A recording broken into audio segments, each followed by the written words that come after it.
The village in it with a map and a plan. No place too tiny for this determined man. Crossing the counties one by one, he'll see in every English corner a bit of history.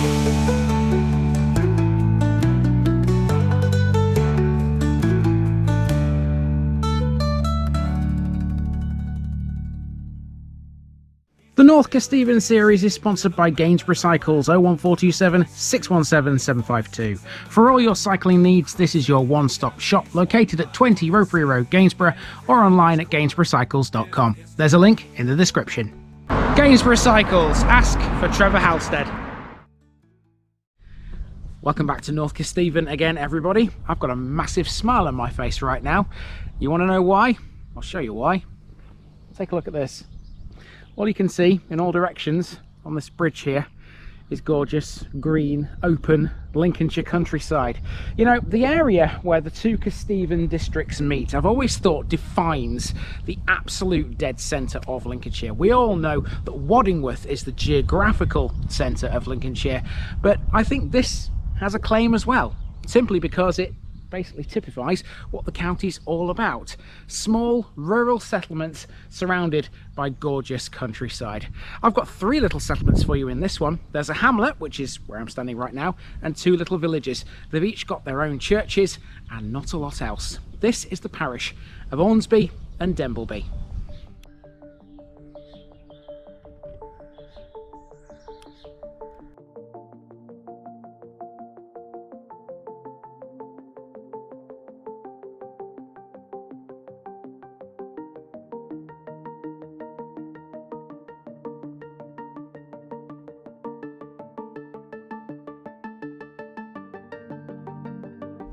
AUNSBY and Dembleby, deserted land and pool farm. Completing the south and west of North Kesteven today, we have the parish of AUNSBY and Dembleby, although theoretically the name of this one should somehow include the third village within its boundaries, in my opinion. AUNSBY and Dembleby are tiny villages, each with their own church. They sit just to the north of the A52, between it and the village of Swarby, which we met yesterday. Accompanying them in the parish is Scott Willoughby, defined as a hamlet. It can also be found off the A52 on a minor road leading towards Osenby. Across the landscape here there are several earthworks demarcating the locations of other settlements. Both Scott Willoughby and Dembleby are themselves shrunken villages, both considerably larger in medieval times. One of the lost villages close by was called Crofton. It was mentioned in documents of the 12th century, and today its name is only associated with two modern houses to the northwest of the parish. All of the employment out here is in farming. All three of the settlements in this one are surrounded by a blanket of open Lincolnshire countryside, a lot of it used by the local farmers for grazing or for the growing of crops. We are, in all senses of the word, deep in the heart of Lincolnshire today. None of the places in this parish have any notable history or famous residents. The three, each with their own tiny communities and churches, have minded their own business for centuries, loving the life they have away from the hustle and bustle of modern British life. Let's have a look at them and see what makes them tick. Let's get things started with the hamlet of Scott Willoughby, which I think should somehow be included within the parish's name. I don't make the rules though. Not much makes this place notable, but here's an interesting fact about its church. It's the smallest church that remains in use in the entire county of Lincolnshire.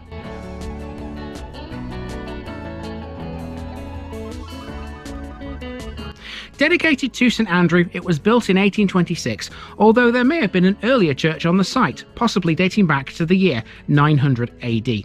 The neatness of the stonework and mortaring is classic 19th century rural Lincolnshire, yet within it is a piece of interlacing Saxon masonry. Inside there's a Norman font, some 17th century pews and a pulpit, which is painted a peculiar shade of blue. Despite its combination of historical styles and furnishings, this plain little church is more like a chapel. It has no statues, no paraphernalia, and no nonsense, just prayers, hymns, and readings. There is something timeless about it, in a way, both ancient and modern and interesting, yet plain.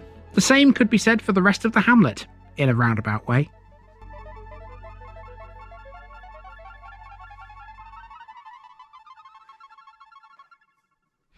So not only is this one of the smallest churches still in active use in Lincolnshire, it's surely got to be one of the most isolated. If you walk out of the gate that's in front of the church door, this is your view. I don't see any houses down there, do you? Absolutely nothing, just gorgeous green fields. There are some houses if you turn the camera this way, and those form the rest of Scott Willoughby. We're going to drive through that area now and onto the A52, and we're going to head for Dembleby. Scott Willoughby can be defined as a shrunken medieval village. All around the place there are several earthwork remains, suggesting at one time it was a lot larger. The population of Scott Willoughby has rapidly declined over the past 200 years, with few houses remaining in the hamlet. Despite that, its postbox is still used, as well as its church. There are several other abandoned medieval villages known in the wider area. Dembleby, although still very much a modern village, also has its share of earthworks. That's next. Scott Willoughby is situated less than a mile from AUNSBY as the crow flies, but there's no direct road between the two places. Instead, you have to use the A52 and drive through Dembleby. That's effectively the route we'll be going in this video, from Scott Willoughby to AUNSBY, stopping in Dembleby on the way to check it out.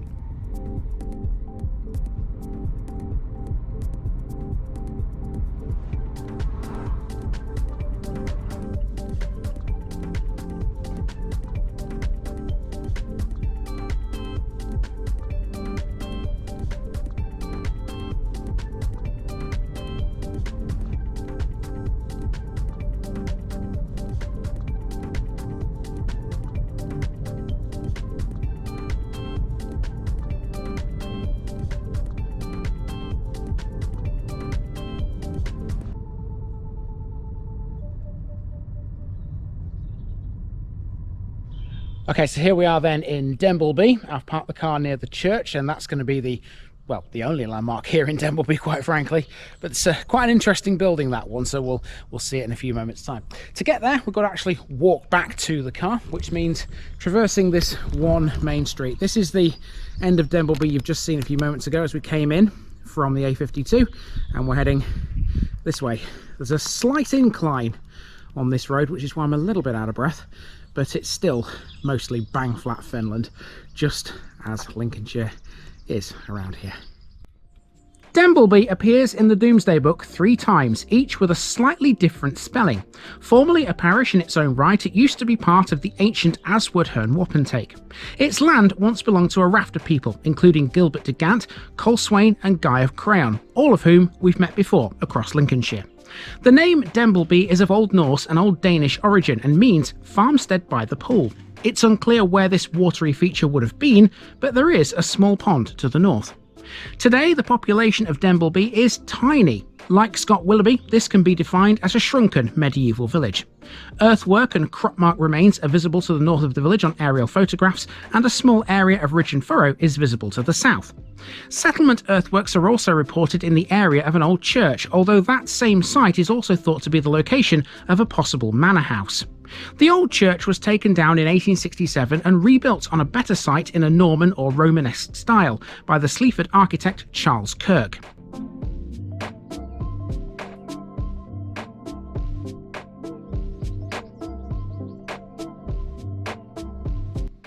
Dedicated to St Lucia, this church has fragments of the older one within its structure. They did like reusing things in the mid-1800s after all. The vestry in the current church is a carbon copy, having been re-erected from the old church in pretty much its exact same form. The new church was consecrated in January 1868. St Lucia contains a fine Norman font. The rest of the building, although aesthetically pleasing, is inauthentic. Its windows are of a round-headed Norman style, and it even boasts a semicircular apse rather than a more typical square chancel. These all suggest an 11th or 12th century construction. Of course, it's nothing of the kind, being an obvious Victorian replica. It's trying to be something it clearly isn't. I found a brilliant description of it online, which reads, "It's like a little girl stomping about the landing in her mother's high heels with painted red lips and lipstick generously smeared over her cheeks."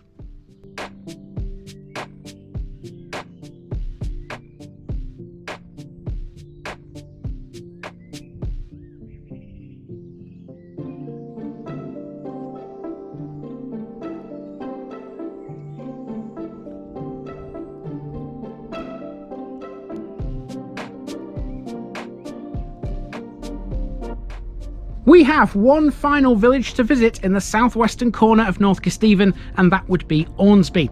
It's the biggest of the three in this parish, and that means we can finally have a proper walk. On the way up to AUNSBY, we pass Dembleby House on the right of this road between them. Aside from the church, it's probably the most notable building in Dembleby's modest housing collection.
Okay, now we've reached AUNSBY then.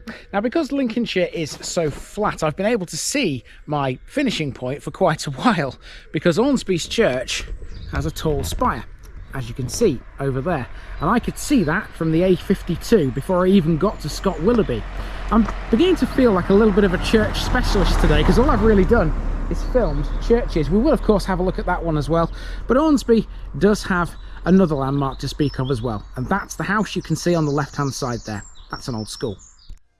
Again, like the two villages we've already seen, AUNSBY has its own church and a smattering of houses. It only really has one other landmark of note, and that's this. This is an old school, last shown on the 1905 OS map. This is a single-storey building of coursed stone under a pitched gabled tile roof. It also has two ridge stacks. It's not totally clear when it was built, but it would likely have been the early 19th century.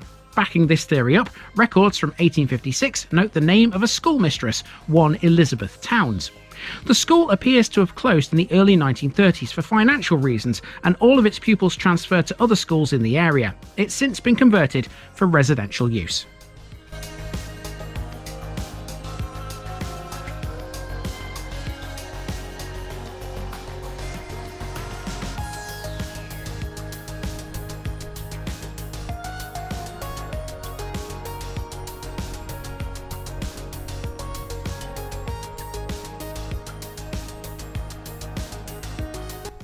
Just up the street we have the church dedicated to St Thomas of Canterbury. This one is a mixture of Norman and Perpendicular styles of architecture and was repaired and rebuilt in 1861. Originally 12th century and carrying a Grade 2 listing, this is the oldest of the three churches in the parish. It has many features of architectural interest, and probably top of the list would be its tall brooch spire, which is inscribed with the words Ave Maria at the top. Overall, this is a pleasant affair, consisting of the west tower, the nave with north and south aisles, a chancel and a south porch. As with many of the churches in this part of Lincolnshire, there are some very fine carvings on the exterior. These include a weathered head with long flowing hair. Close by, a small rodent-like creature shows a fine set of teeth through a coating of lichen. There's more than one owl carved here too, and the south doorway has several carvings of frogs on it. On the inside of the porch's doorframe, there's a small and very faded hex foil design, similar to what you may have created with a compass at some point in your school days.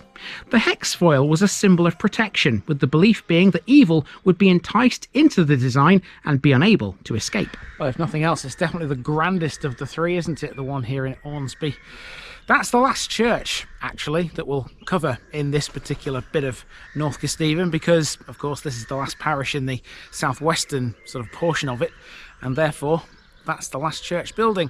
We're not quite done with AUNSBY just yet, though, because there's more to it than just the schoolhouse and the church. There are plenty of houses here as well. It's not a very big village, but to be honest with you, it's got a lot more than what you've seen so far. So now we're just going to walk around the rest of it and make a little montage, basically. The rest of AUNSBY Village is entirely residential. This walk will take us along the main street, around a sizable chunk of modern 20th century property. AUNSBY, of the 3 villages in this parish, is the one with the largest population. It's also the one that's seen the greatest modern development. There's not really much more to add to this village, so let's just enjoy the rest of this amble, along with the gracefulness and tranquility of the Lincolnshire countryside.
In completing this one, we can officially tick off the final parish in the southwestern corner of the district. There are now 11 to go, 10 of which lie to the north of Sleaford. The 11th, of course, is Sleaford itself. Time to head through the town now and on to the next one, where we'll meet a pair of villages beginning with the letter E. See you there.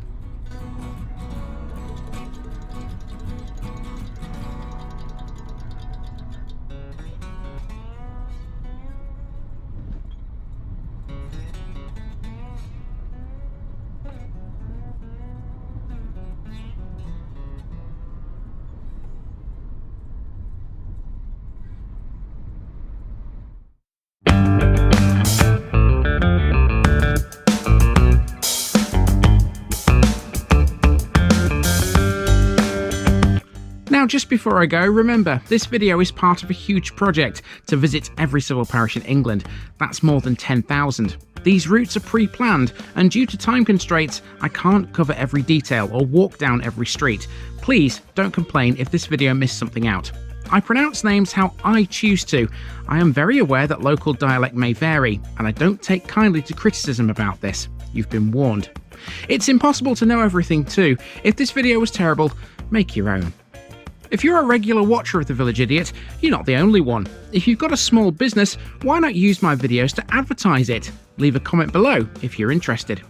And finally, thanks for watching this episode, everybody. Give us a like and a subscribe if you've enjoyed this episode, and share it with your friends and relatives. It all helps to keep this mission going. Until next time, I've been Andy, also known as The Village Idiot, and I'm out.